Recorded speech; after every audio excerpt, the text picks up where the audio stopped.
Hello students, welcome to Canonical Classes. In today's video, we are moving further with the next chapter of class 10th, that is acid, bases and salts. Acid, bases and salts. बहुत interesting chapter है. अगर आप बहुत focus करके पढ़ेंगे, concentrate करके पढ़ेंगे, one by one सभी लेक्चर्स अटेंड करेंगे तो आपको ये चैप्टर बहुत अच्छे से समझ आने वाला है.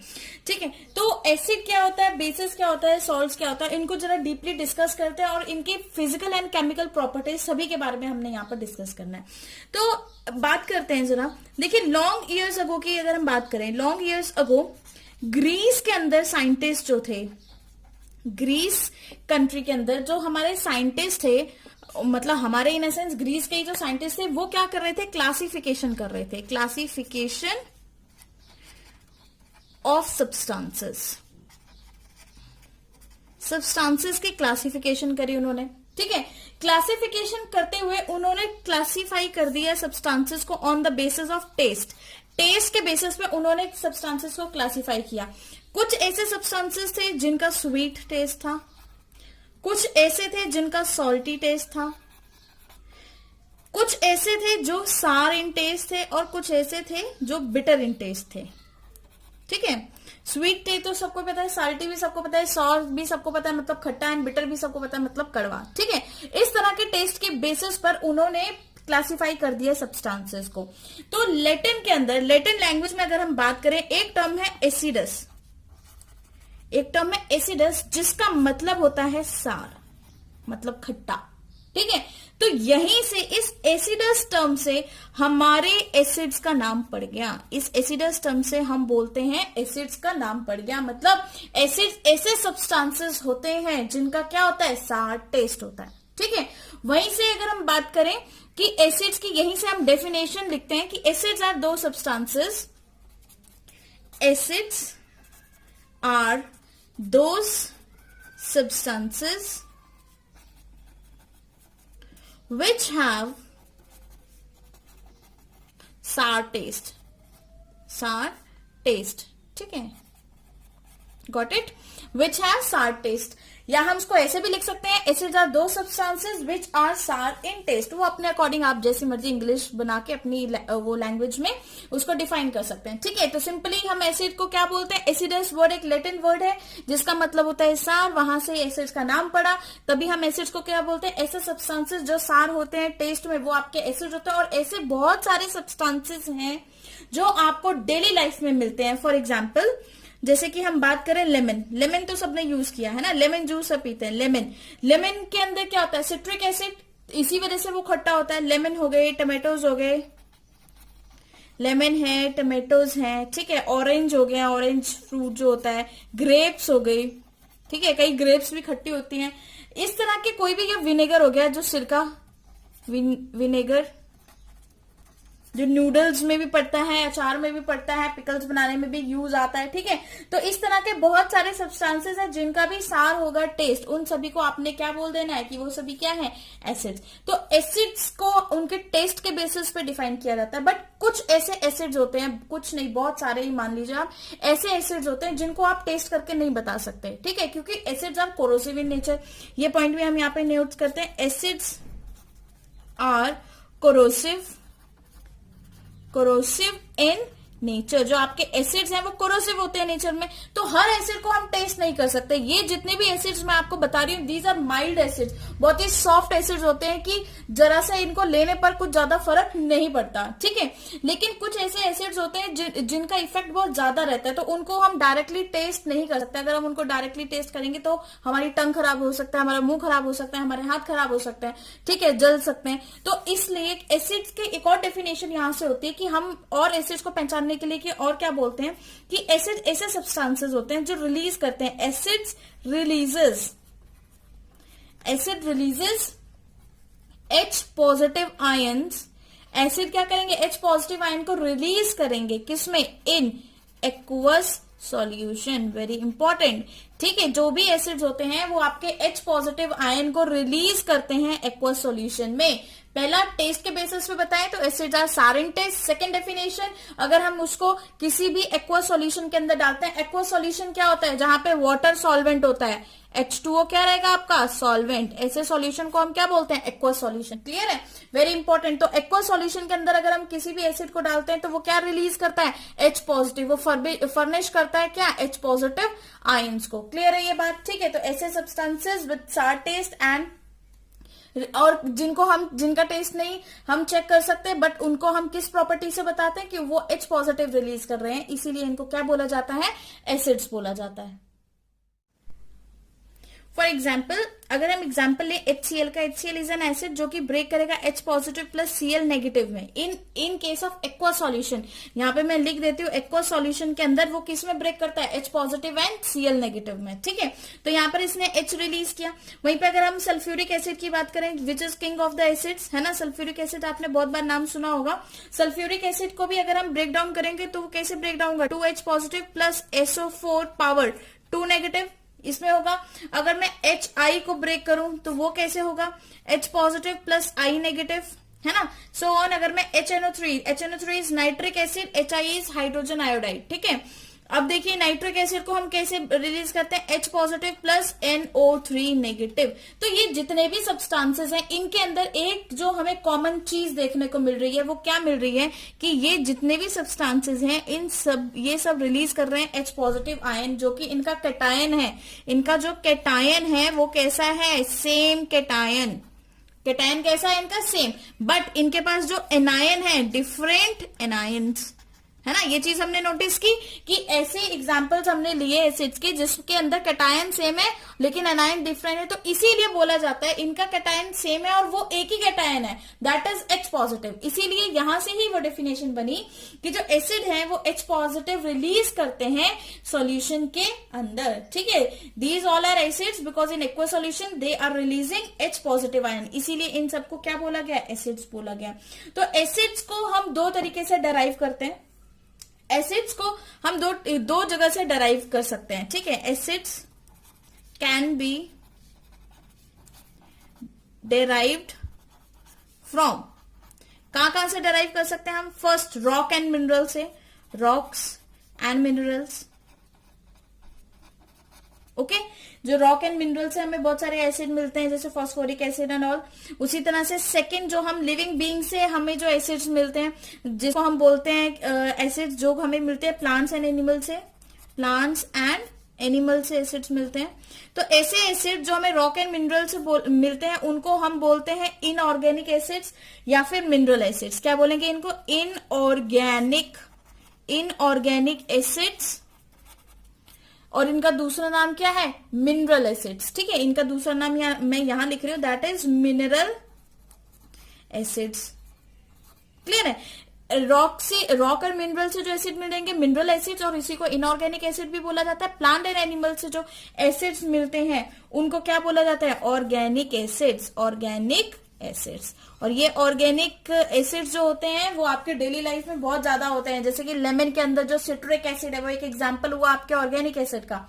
ठीक है, आपको बीज ने स्टिंग किया, ठीक है, चींटी ने काट लिया, तो इस तरह के जो भी एग्जांपल्स हैं वो सभी किसके अंदर आते हैं, आपके ऑर्गेनिक एसिड में। टमाटर आप खाते हैं, टमाटोज के अंदर कौन सा एसिड प्रेजेंट होता है, that is oxalic acid. Curd आप खाते हैं, लैक्टिक एसिड। ठीक है, तो वो सभी क्या है, आपके ऑर्गेनिक एसिड की कैटेगरीज में आते हैं।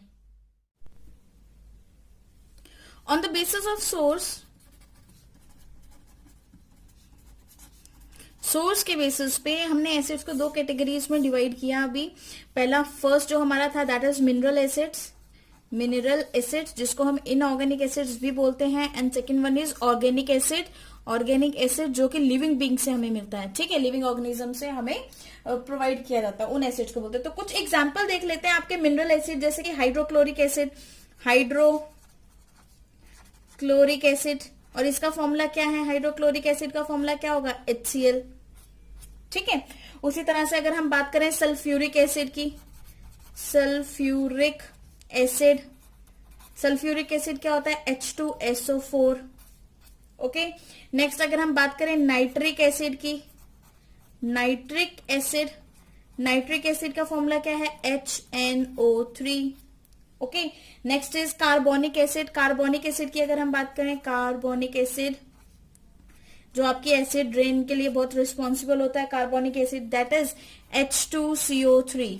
ठीक है, कार्बोनिक एसिड। नेक्स्ट हम बात करें phosphoric acid, phosphoric acid. Phosphoric acid का फॉर्मूला क्या होगा, H3PO4। क्लियर है। तो ये कुछ मिनरल एसिड के एग्जांपल थे जो कि बहुत इंपॉर्टेंट एग्जांपल्स हैं। आपको इन एग्जांपल्स पे ध्यान देना है और उनको लर्न भी करना है, आपको पता होना चाहिए। ठीक है, वहीं पे अगर हम बात करें हमारे ऑर्गेनिक एसिड्स में, तो हम बात करते हैं फॉर्मिक एसिड के बारे में। फॉर्मिक एसिड, फॉर्मिक एसिड जब कोई आंट हमें काट जाती है तो हमारे हाथ पे जलन होने लग जाती है, जिसकी वजह से हम उस पे कोई मतलब मेटल, आयरन मेटल के बने हुए कोई भी चीज रब करना स्टार्ट कर देते हैं, है ना। तो दैट इज फॉर्मिक एसिड, मतलब उसने हमारी बॉडी में फॉर्मिक एसिड इंजेक्ट किया है, जिसको न्यूट्रलाइज करने के लिए हम मेटल रब कर रहे हैं। ये कंसेप्ट मैं आपको बाद में समझाऊंगी क्यों रब करते हैं। तो देखिए फॉर्मिक एसिड जिसका फॉर्मूला क्या होता है, HCOOH, वेरी इंपॉर्टेंट। ठीक है, this is your formic acid. वहीं पे अगर हम बात करें एसिटिक एसिड, एसिटिक एसिड जो नूडल्स के अंदर विनेगर पड़ता है ना, दैट इज एसिटिक एसिड, उसी को बोलते हैं एसिटिक एसिड। फॉर्मूला क्या होता है, CH3COOH। Okay, next is your benzoic acid, benzoic acid. ये बहुत सारे सिरप्स में आपको, टैबलेट्स वगैरह में मिलेगा। C6H5COOH, मेडिसिन में इसका बहुत यूज रहता है। नेक्स्ट इज सिट्रिक एसिड जो आपके लेमन में होता है, सिट्रिक एसिड। ओके, लेमन, जितने भी सिट्रिक फ्रूट्स होते हैं, विटामिन सी जिसमें मिलेगा, उन सब में सिट्रिक एसिड होता है। ठीक है, C6H8O7, C6H8O7, ये आपके सिट्रिक एसिड्स हो गए। ठीक है, ये कुछ एसिड्स थे, mineral acids and organic acids. तो एसिड सिंपली क्या होता है, जिनका सार टेस्ट होता है, या फिर हम सेकंड डेफिनेशन से अगर उसकी बताएं तो एसिड ऐसे सब्सटेंसेस होते हैं जो H पॉजिटिव रिलीज करेंगे इन एक्वस सॉल्यूशन। और एसिड को हमने उनके सोर्सेज के बेसिस पे दो कैटेगरीज में डिवाइड किया है। Category 1 is your mineral acid and category 2 is your organic acid. ठीक है, mineral acid and organic acid. तो मिनरल एसिड के एग्जांपल्स भी मैंने आपको करवा दिए एंड ऑर्गेनिक एसिड के एग्जांपल्स भी मैंने आपको करवा दिए। अब देखिए जब ये जो एसिड्स होते हैं, स्पेशली जो मिनरल एसिड्स होते हैं, ठीक है, ये H पॉजिटिव और OH नेगेटिव में चेंज होते हैं। वैसे मिनरल ऑर्गेनिक दोनों ही चेंज होते हैं। फॉर एग्जाम्पल मैं आपको एक एग्जाम्पल लेके बताती हूँ, जैसे कि HCl मैंने एग्जाम्पल लिया।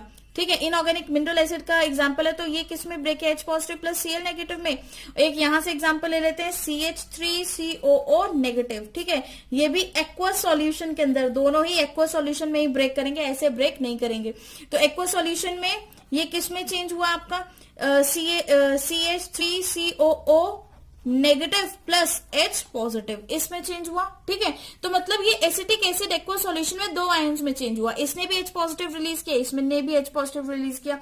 तो ये क्या हो गए, आपके एसिड हो गए। अब एक बात याद रखना, जरा नोटिस करना कि एक्वस सॉल्यूशन का मतलब होता है कि वहां पर सॉल्वेंट क्या होगा, आपका वाटर।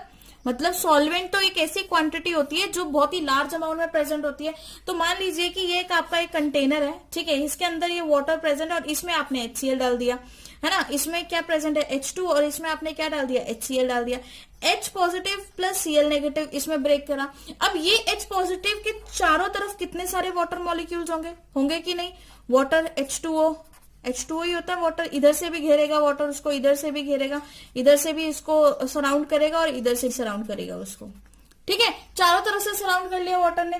तो जब एक H पॉजिटिव वाटर के साथ मिलके क्या बना लेगा, H3O पॉजिटिव। मतलब H पॉजिटिव अगर वाटर के साथ ज्वाइन होगा तो क्या बना लेगा, H3O पॉजिटिव। 2 H थे, एक और ज्वाइन कर लिया तो H3 बन गया, प्लस जो इसके ऊपर पॉजिटिव था वो पॉजिटिव यहां पर आ गया। ओके, ये एक कोऑर्डिनेट बॉन्ड का कंसेप्ट है, जो कि मैं जब आपको कोऑर्डिनेट बॉन्ड करवाऊंगी तो और डिटेल में समझेंगे। फिलहाल के लिए आप इतना समझिए कि हर एक हाइड्रोजन जो भी रिलीज हो रहा है एक्वा सॉल्यूशन के अंदर, वो कहां रिलीज हो रहा है, वाटर के अंदर रिलीज हो रहा है। तो वाटर मॉलिक्यूल उस H पॉजिटिव के साथ रिएक्ट करके H3O पॉजिटिव बना लेते हैं। क्यों रिएक्ट करते हैं, क्योंकि ये H पॉजिटिव हाईली अनस्टेबल, ये अनस्टेबल आयन है, इसको स्टेबलाइज करने के लिए, थोड़ा सा स्टेबलाइज करने के लिए H3O पॉजिटिव में चेंज किया जाता है। ठीक है, तो इसी के बेसिस पे हमारी नेक्स्ट क्लासिफिकेशन है। तो H पॉजिटिव आपके कैसे ब्रेक कर रहे थे, H पॉजिटिव जो है एक्वस सॉल्यूशन में जाके वाटर के साथ मिलकर क्या बना दिया उसने, H3O पॉजिटिव। और इस H3O पॉजिटिव को बोलते हैं हाइड्रोनियम आयन, वेरी इंपॉर्टेंट, ठीक है। इस H3O पॉजिटिव को क्या बोला जाता है, हाइड्रोनियम आयन। तो वेरी इंपॉर्टेंट, और इसके बेसिस पर भी हम क्लासिफाई करते हैं, on the basis of production of H3O positive, ठीक है, या फिर हम बोले on the basis of number of hydronium ion, number of hydronium ion produced, ठीक है। उसके बेसिस पर भी हम क्लासिफाई करते हैं एसिड्स को, on the basis of number of hydronium ion produce. Acids are of कितने टाइप के होंगे, जितने भी, मतलब आर ऑफ थ्री टाइप्स लिखो जनरली, वैसे और भी टाइप्स के हो सकते हैं बट हम जनरली 3 लिखते हैं, ठीक है। और हाँ, एक और चीज, इसको जो भी आयन प्रोड्यूस हो रहे हैं, जो H3O पॉजिटिव आयन प्रोड्यूस हो रहे हैं, इसको क्या बोला जाता है, बेसिसिटी। क्या बोला जाता है, बेसिसिटी वर्ड यूज किया जाता है, ठीक है, हाइड्रोनियम आयन प्रोडक्शन को। तो सबसे पहली जो हमारी क्लासिफिकेशन है दैट इज मोनोबेसिक। बेसिसिटी से ही वर्ड आया है, बेसिक, मोनो मतलब 1, बेसिसिटी मतलब क्या है, प्रोडक्शन ऑफ H3O पॉजिटिव। तो कितनी प्रोडक्शन हुई, 1 प्रोडक्शन हुई, ठीक है। तो इसमें क्या होगा, 1 molecule of acid give 1 hydronium ion. तो हम यहां लिख सकते हैं 1 molecule of acid gives only 1, सिर्फ एक ही हाइड्रोनियम आएगा, ओनली 1 हाइड्रोनियम आयन। क्लियर है ये बात, ठीक है। तो मतलब एक मॉलिक्यूल जो है एसिड का, वो एक ही हाइड्रोनियम आयन देगा। फॉर एग्जांपल, इसका एग्जांपल देख लेते हैं, जैसे कि HCl हो गया या फिर HBr हो गया, है ना। HCl कैसे ब्रेक होगा, HCl ब्रेक होता है H positive plus Cl negative. वहीं पे HBr भी कैसे ब्रेक होता है, H positive plus Cl negative. तो जब इसका एक ही, इसने कितने H पॉजिटिव रिलीज किया, एक ही H पॉजिटिव रिलीज किया, तो इसका जो H पॉजिटिव है वो वाटर के साथ मिलके एक ही तो H3O पॉजिटिव बनाएगा, है ना। उसी तरह से इसने भी एक ही H पॉजिटिव रिलीज किया, तो इसका भी जो H पॉजिटिव होगा वो अगेन वाटर के साथ, उसके एक्वस सॉल्यूशन के अंदर वाटर के साथ, एक ही मॉलिक्यूल ऑफ वाटर के साथ मिलके H3O पॉजिटिव बनाएगा, जिसको हम क्या बोलते हैं, बेसिसिटी ऑफ एसिड्स। क्या बोलते हैं, वर्ड क्या यूज कर रहे हैं हम यहाँ पे, बेसिसिटी ऑफ एसिड्स, ठीक है। फिर से रिपीट करती हूँ, एक्वस सॉल्यूशन के अंदर जब एसिड H पॉजिटिव को रिलीज करता है, तो वो H पॉजिटिव वाटर के बहुत सारे मॉलिक्यूल होने की वजह से उनके साथ रिएक्ट करके, क्योंकि H पॉजिटिव तो अनस्टेबल है, उनके साथ रिएक्ट करके आपका H3O पॉजिटिव बना लेता है, जिसको हम बोलते हैं हाइड्रोनियम आयन। क्या बोला जाता है इसको, हाइड्रोनियम आयन। ये पॉजिटिव साइन है, याद से, ठीक है, ध्यान से देखेंगे इसको। तो हाइड्रोनियम आयन, कोई एसिड कितने हाइड्रोनियम आयन प्रोड्यूस करता है, उसके बेसिस पे हमने एसिड्स को डिवाइड कर दिया। तो जो हाइड्रोनियम आयन की प्रोडक्शन है, उसको एक वर्ड में अगर हम बोले तो दैट इज बेसिसिटी। अगर हम बोले कि what is the basicity of acid, तो इसका मतलब यही होगा कि वो एसिड कितने H पॉजिटिव आयन रिलीज कर रहा है या कितने H3O पॉजिटिव आयन प्रोड्यूस कर रहा है, ठीक है। तो बेसिसिटी के बेसिस पे पहली क्लासिफिकेशन हमने कर दी मोनोबेसिक। मोनो मतलब 1, बेसिक मतलब H3O पॉजिटिव, है ना। तो 1 मॉलिक्यूल जो है एसिड का, वो 1 ही हाइड्रोनियम आयन प्रोड्यूस करेगा, जैसे कि HCl या फिर HBr। यहीं से हम चलते हैं डाई बेसिक की तरफ मूव करते हैं। Second is your di basic. Di basic तो नाम से ही पता लग रहा है, डाई मतलब 2, बेसिसिटी मतलब 2 होगी इसमें। तो इसके अंदर कौन सा, मतलब हम क्या बोल सकते हैं, 1 मॉलिक्यूल गिव 2 हाइड्रोनियम आयन, है ना। लिख सकते हैं यहाँ पे 1 मॉलिक्यूल गिव कितने हाइड्रोनियम आयन देगा, 2 hydronium ion. 2 hydronium ion produce करेगा एक मॉलिक्यूल, जैसे कि H2SO4। तो इसको ब्रेक करो, 2H positive plus SO4 power 2 negative, क्योंकि यहाँ पे 2 हाइड्रोजन थे तो 2H पॉजिटिव, ठीक है, SO4 पावर 2 नेगेटिव। आप ये मत कर देना 2 हाइड्रोजन हैं अगर यहाँ पर तो इसकी पावर कर दी, नहीं, ऐसा कभी नहीं होता। हाइड्रोजन के पास एक ही इलेक्ट्रॉन हो गया होता है, वो भी वो लूज करके H पॉजिटिव बन गया, ठीक है। तो आपको ये बताना पड़ेगा कि हाइड्रोजन के 2 आयन्स हैं, यहाँ पर 2 आयन्स प्रोड्यूस हुए, ना कि हाइड्रोजन H पे पावर 2 पॉजिटिव इज रॉन्ग। आप इसको कभी ऐसे नहीं लिख सकते, मतलब आप इसको H पे पावर 2 पॉजिटिव ऐसे कभी भी नहीं लिख सकते हैं, ठीक है। इसका मतलब होता है कि कितना लूज या गेन किया आपने इलेक्ट्रॉन। 2 पॉजिटिव मतलब कितने इलेक्ट्रॉन लूज किए, तो हाइड्रोजन तो कभी 2 पॉजिटिव लूज ही नहीं कर सकता, क्योंकि उसके पास होते ही नहीं है 2 पॉजिटिव, होते ही उसके पास 1 है। क्लियर है। तो इसीलिए हम इसको इस आयन की फॉर्म में लिखते हैं 2H पॉजिटिव और SO4 2 नेगेटिव। और एक और एग्जांपल देखें तो that is H2CO3। Carbonic acid, ठीक है। तो इसको अगर रिलीज करें तो फिर से 2H positive plus CO3 power 2 negative, this is carbonate ion, this is sulphate ion. ऊपर वाला सल्फेट है, नीचे वाला क्या है, कार्बोनेट। तो यहाँ पर दो दो हाइड्रोजन रिलीज हो रहे हैं, ये दोनों हाइड्रोजन क्या करेंगे, वाटर के साथ ज्वाइन करेंगे। दो हाइड्रोजन है तो मतलब दो वाटर मॉलिक्यूल के साथ ज्वाइन करके कितने हाइड्रोनियम आयन बनाएंगे, 2H3O पॉजिटिव, ठीक है। दोनों कितने बनाएंगे, ये ऊपर वाला भी 2H3O पॉजिटिव प्रोड्यूस करेगा और नीचे वाला भी 2H3O पॉजिटिव प्रोड्यूस करेगा, ठीक है। उसी तरह से एक और एग्जांपल देखते हैं, ट्राई बेसिक के अंदर बात करें हम। ट्राई बेसिक, ट्राई मतलब 3 और बेसिक मतलब basicity, basicity is number of production of H3O positive, है ना। तो ट्राई बेसिक का एग्जांपल अगर मैं आपको दूं तो ट्राई बेसिक की डेफिनेशन तो अब आपको पता लग ही जाएगी, 1 मॉलिक्यूल गिव 3 हाइड्रोनियम आयन, है ना, सिंपल है। 1 molecule give 3 hydronium ion, 3 hydronium ion देंगे, ठीक है। तो ऐसे मॉलिक्यूल जो एक मॉलिक्यूल 3 हाइड्रोनियम आयन देंगे। एग्जांपल देखिए इसका, फॉर एग्जांपल इसका एग्जांपल हम लेते हैं H3PO4 phosphoric acid. Phosphoric acid कैसे ब्रेक करेगा, H3O4 को अगर हम ब्रेक करेंगे तो कैसे होगा, देखो H पॉजिटिव 3H पॉजिटिव क्योंकि 3 हाइड्रोजन थे प्लस PO4 पावर 3 नेगेटिव, ठीक है। हमेशा याद रखना जितने आपने यहाँ पे नंबर लगाने हैं हाइड्रोजन के उतने ही इसकी चार्ज आएगी, तभी तो ये इक्वेशन बैलेंस होती है, क्लियर है। उसके बाद हम जो नेक्स्ट हमारी मोनोबेसिक बेसिसिटी की टर्म है, that is tetra basic acids. Tetra basic acids की बात करें, टेट्रा बेसिक एसिड्स क्या डिफाइन कर रहे हैं, टेट्रा मतलब 4, ठीक है। तो टेट्रा बेसिक एसिड का मतलब क्या हुआ कि इसमें 1 मॉलिक्यूल प्रोड्यूस करेगा कितने, 4 H3O पॉजिटिव आयन, है ना। तो हम यहां पे लिख सकते हैं 1 मॉलिक्यूल ऑफ एसिड प्रोड्यूसेस, क्या प्रोड्यूस करेगा, 4 H3O पॉजिटिव आयंस या फिर हाइड्रोनियम आयंस, ठीक है। इसका एग्जाम्पल अगर हम देखें तो सिलिसिक एसिड होता है, सिलिसिक एसिड इसका बहुत अच्छा एग्जाम्पल है। सिलिसिक एसिड का फॉर्मूला क्या रहता है आपका, H4SiO4, क्लियर है, H4SiO4 ये आपका सिलिसिक एसिड है, ठीक है। और ये कितने प्रोड्यूस कर रहा है, H4, इसको ब्रेक कर लेते हैं। H4SiO4 को अगर हम ब्रेक करेंगे तो कैसे होगा ये ब्रेक, देखिए 4H पॉजिटिव प्लस SiO4 पे पावर 4 नेगेटिव, ठीक है। तो इस तरह से आपकी ब्रेकेज होगी। तो इस तरह से और भी क्लासिफिकेशन होगी, किसी में 5 होगा तो पेंटा बेसिक हो गया, 6 होगा तो हेक्सा बेसिक हो गया, 7 होगा तो hepta basic and so on. इस तरह से आप क्लासिफाई कर लेते हैं अपने जितने भी एसिड्स को, ठीक है।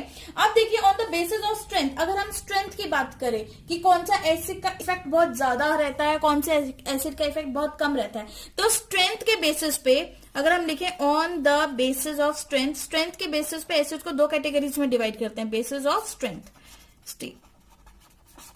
स्ट्रेंथ के बेसिस पे 2 टाइप के होंगे, एक होगा आपका स्ट्रॉन्ग एसिड, स्ट्रॉन्ग जो बहुत ही ज्यादा स्ट्रॉन्ग खतरनाक एकदम, है ना, और एक होगा आपका वीक एसिड जो थोड़ा सा माइल्ड होगा, थोड़ा सा माइल्ड, है ना। स्पेशली ऑर्गेनिक एसिड्स आपके यहाँ पे थोड़े से माइल्ड होते हैं, जितने भी इनऑर्गेनिक एसिड होते हैं वो ऑलमोस्ट स्ट्रॉन्ग रहते हैं, ठीक है। स्ट्रॉन्ग एसिड हम कैसे बता सकते हैं स्ट्रॉन्ग, हम टेस्ट कर नहीं सकते, हमें नहीं पता लग रहा, तो हम किस प्रॉपर्टी से उनके स्ट्रॉन्ग और वीक डिफाइन करते हैं। जब भी किसी भी एसिड को आपने एक्वस सॉल्यूशन में डाला और वो कंप्लीटली आयनाइज हो गया, व्हाट इज आयनाइज मतलब कंप्लीट आयन की फॉर्मेशन कर ली उसने, पूरी तरह से ब्रेक करके आयन बना दिया, तो ऐसे एसिड आ रहे और स्ट्रॉन्ग एसिड, ठीक है। लेकिन अगर वो कंप्लीटली ब्रेक नहीं किया, उसका कुछ पार्ट ही ब्रेक हुआ है, कुछ पार्ट ही आयनाइज हुआ है, उसको क्या बोलेंगे, वीक एसिड, क्लियर है ये बात, ठीक है। तो हम इसको डिफाइन कर सकते हैं, strong acids are those acid which undergo, मतलब हम यहां पे लिखेंगे they undergo complete ionisation, they undergo complete ionization in aqueous solution, they undergo complete ionization in aqueous solution, aqueous solution में complete ionization करते हैं। फॉर एग्जाम्पल क्या example है इसका, जैसे कि HCl हो गया, ठीक है, H2SO4 हो गया, एक्सेट्रा, ये सभी एग्जाम्पल्स हैं इसके, समझ में आई? ठीक है, तो HCl तो कंप्लीट आयनाइज हो जाता है और H2SO4 भी, HCl को ब्रेक करो तो देखो कैसे ब्रेक होगा, H positive plus Cl negative, H2SO4 को भी ब्रेक करो तो कंप्लीट ब्रेक हो रहा है ये भी, 2H positive plus SO4 power 2 negative. ठीक है, this is a complete breakage. लेकिन जब हम वीक एसिड की बात करें तो दे अंडरगो, हम इसको कैसे डिफाइन करेंगे, they undergo incomplete ionisation, incomplete या फिर और इसको और हम क्या बोलेंगे, पार्शियल आयनाइजेशन, पार्शियल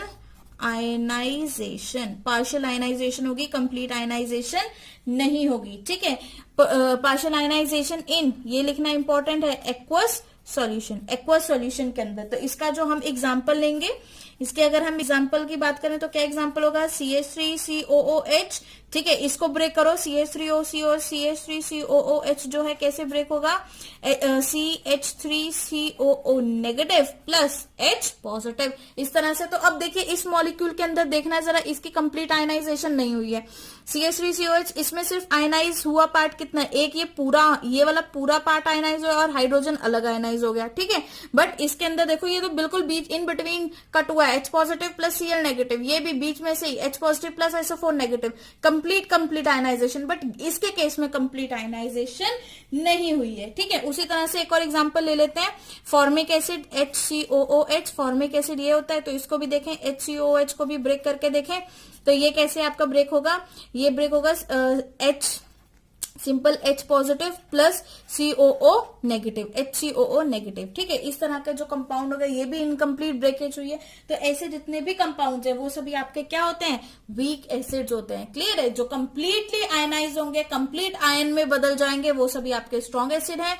और स्ट्रॉन्ग एसिड्स होंगे, और जो इनकम्प्लीट आयन्स में बदलेंगे वो आपके वीक एसिड्स होंगे।